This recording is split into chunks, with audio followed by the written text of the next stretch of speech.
Marami po ba kayong mga pangarap mga bossing? Ito po ba ay natupad na? Ako pa may tuturo sa inyo mga bossing ko. Pero ito po, dapat may positibo kang pananaw sa buhay.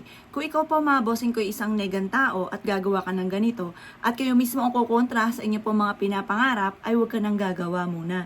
Dapat po dito mga bossing ko ay may positibong pananaw sa buhay, naniniwala ka na makakamtan mo ang lahat ng inyong mga pinapangarap, at kung ano man ang mga pagsubok na pinagdadaanan, laban lang po mga bossing. Ngayon po mga bossing ko, ako po may share sa inyo. Mainam na subukan nyo po ito mga bossing, proven po ito. At isa rin po ito sa mga paborito ko na ginagawa mga bossing. Ngayon po mga bossing ko, gawin nyo po ito ng Tuesday or Friday ang pinakamagandang araw. Pero kapag po kayo abala sa mga susunod na araw, ay gawin nyo ito kung kailan po kayo makakapag-wish, makakapag-focus sa gagawin po natin mga bossing. Ngayon pa mga bossing ko, ang numero 1 mga bossing ko ay sipag at tiyaga, lalo na kung ang pangarap ninyo ay may kaugnayan sa pera. At huwag ka syempre makakalimot tumawag sa itaas. Yan ang pinaka numero 1. Bago mo to gawin, huwag kang makakalimot magdasal. Unahin nyo muna na dapat matuto na magdasal mga bossing ko araw-araw.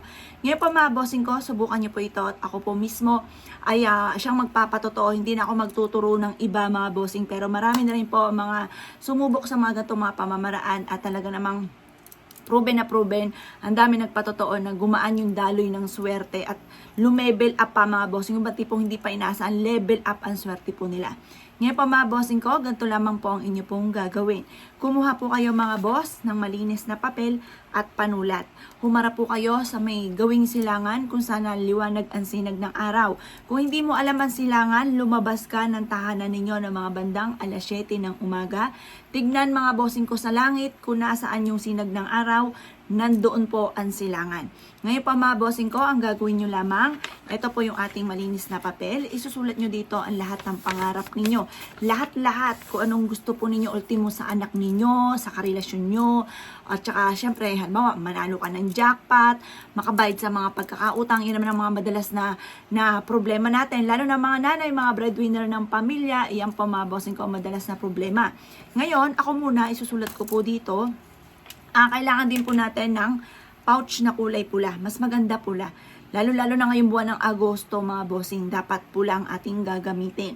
Ngayon po mga bossing, eto na. Susulat po natin dito, pangalan muna natin. Yan, sample lang ito, Apple Pagyo. Yan.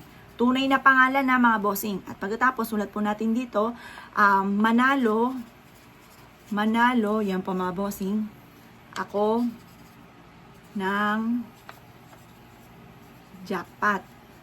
Tapos, isulat po natin kung anong number natin tinatayaan. Ito, sample lang din mga bossing. Pero nasa inyo kung gusto nyo pong subukan. Kasi magba-birthday na ako, August 9. Yan, 8-9. Tapos, sa birthday ko, 43 years old na po ako. Tapos, mga bossing ko, ang pinaka-favorite kong numero ay 7.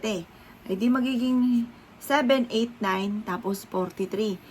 Ilan na po ito? 4 na. Tapos, isa rin sa mga favorite ko number ay 25. Numero 7 rin po yan, mga bossing, kasi 25, pinanganak si Papa Jesus. At ang 25 na numero, ang meaning po niyan, for happiness. Pagkatapos, mga bossing ko, 2, 4, 5 na po siya.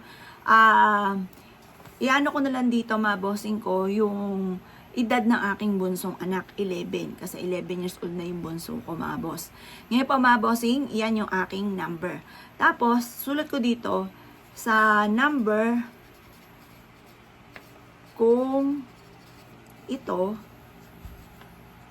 mananalo ako ng jackpot agad. Siyempre, mag-wish din na tayo, mga bossing, lubos-lubosin na natin. Pagkatapos, halimbawa dito, number 2, ito 1.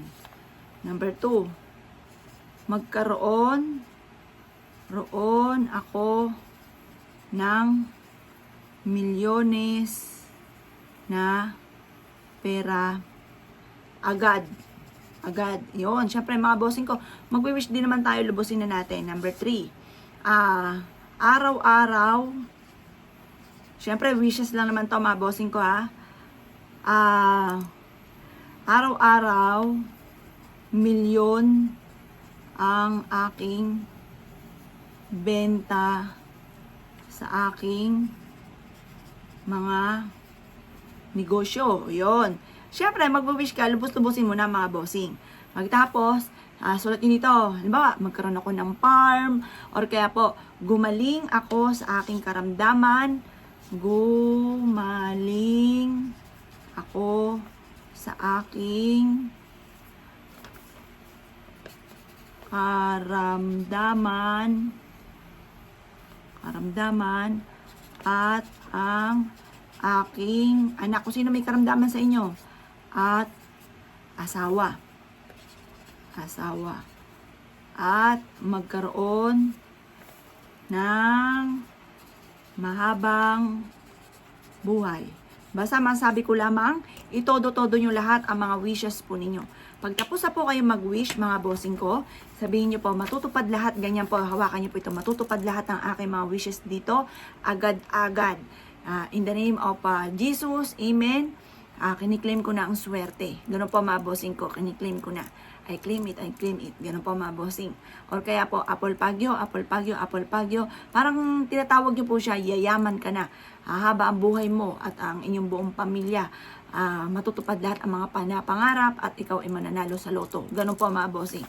Pagtapos na po kayo mga bossing ko mag-wish, tupiin nyo po ito. At pagkatapos, ay ilagay nyo po ito mga bossing ko sa pula na tela.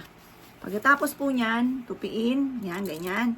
At isabit, di ba yung main door ninyo, dapat sa main door. At doon sa main door, doon lagi kayo papasok at lalabas, doon kayo maglalabas-masok. Pagkatapos po niyan, sa pinakamataas na main door, halimbawa ito yung main door. Kahit hindi doon sa pader, kahit halimbawa ito yung screen. Ayan, ito yung screen. Doon nyo siya sa pinakamataas sa screen or sa pintuan isasabit sa mataas. Kasi kapag sinusulat po yan, dapat sa matataas yan, bawal sa sahig, bawal sa lapag, malas po yun, hindi ka agad matutupad po yan. Dapat sa mataas. Yung mga ganyan, mga titulo ng lupa, birth certificate, at lahat po mga bossing, dapat sa matataas mga bossing.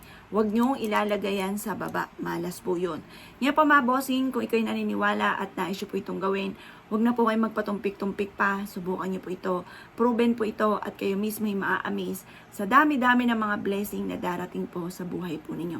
Subukan nyo po ito mga bossing at kayo mismo ay magugulat sa dami ng pera na darating sa inyo, sa dami ng mga magagandang oportunidad na darating po sa buhay po ninyo. At maging sa miyembro ng pamilya na winish nyo po dito, mas magiging magaan yung dali ng swerte. Tapos kapag magpapalit tayo ng taon sa 2025, palitan nyo lang po siya. Mag-wish ka po muli ng panibago para sa susunod na taon mga bossing. Tapos lahat ng mga pampaswerte natin, hugasan lahat mga bossing ko, ibilad sa sinag ng araw. Kaya kung kayo naniniwala at gagawin nyo po ito, ay siya mga boss. Gawin nyo na po ito mga bossing ko, lalo nang itong buwan na ito ng Agosto. Salamat po!